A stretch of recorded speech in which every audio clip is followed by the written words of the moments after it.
Hello and welcome to Florida Focus. I'm Gabe Glassman. And I'm Layali Shalabi. We begin tonight with breaking news. Queen Elizabeth II, the longest-serving monarch in the UK, died today in her Scotland palace at the age of 96. Her eldest son, former Prince Charles, will now lead the country as the new king. September is Suicide Prevention Awareness Month, and the USF community is mourning the loss of one of its own. Former basketball player and Zimmerman School student Nina Paholke died by suicide last weekend in Wisconsin, where she was the morning anchor at the local ABC affiliate. Family and friends will gather this weekend to honor the life of the Tampa native. Services are scheduled for Saturday, September 10th at Radiant Heights Church at 2 p.m. If you or someone you know is struggling with mental health, call the Suicide Prevention Hotline at 988. A USF student and professor are filing a lawsuit over House Bill 7, also known as the Stop Woke Act. Casey Crown spoke with the student and professor about what they hope to accomplish with this lawsuit.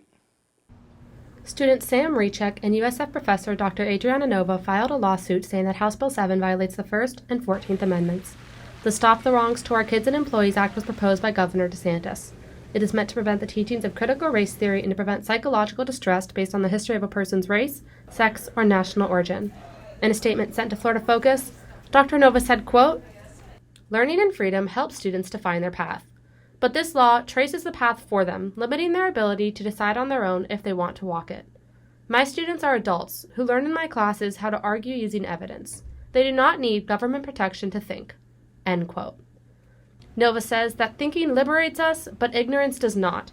The law, which went into effect in July, has faced other lawsuits. A federal judge blocked a specific provision of the law last month. Rechek hopes to make a difference with the lawsuit.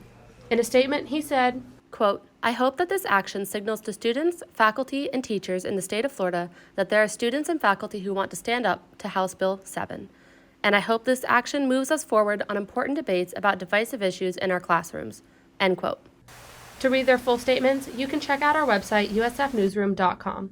We reached out to USF and they said they do not comment on pending litigation. A 13-year-old middle school student in Tampa was arrested for bringing a gun to school. The Tampa Police Department says the juvenile was showing the loaded weapon to other students in a lunchroom. After locating the gun in his backpack, the student was arrested and transported to the Juvenile Detention Center. The University of South Florida will increase the minimum wage for employees working on campus to $15 per hour. The first paycheck reflecting this new minimum will be available to eligible USF employees on September 23rd. To see if you were able to receive this new minimum, you can view the eligibility requirements list at www.usf.edu. USF was awarded a grant of $20 million to restore and protect the coral reef and mangrove ecosystems. The team of researchers plan to improve the coasts by studying nature and pre-built structure to create less tension in erosion and death. Civil and environmental engineering professor Maya Trotz is leading the project. Today, coastal communities face many threats. Things like storm surge are a major challenge. And we're looking for solutions that really help to reduce the impact that storm surge has on our coastal infrastructure. To learn more about this project, visit www.usf.edu/news. Football is finally back. That's right. The NFL is kicking off its season with the reigning Super Bowl champs, the Los Angeles Rams, who are hosting the Buffalo Bills tonight at 8:20 p.m. Tom Brady and the Tampa Bay Buccaneers start their season Sunday night against the Dallas Cowboys. Kickoff is set for 8:20 p.m. That's all for tonight's Florida Focus. Thank you for joining us. We'll see you back here on Monday night. Have a great weekend.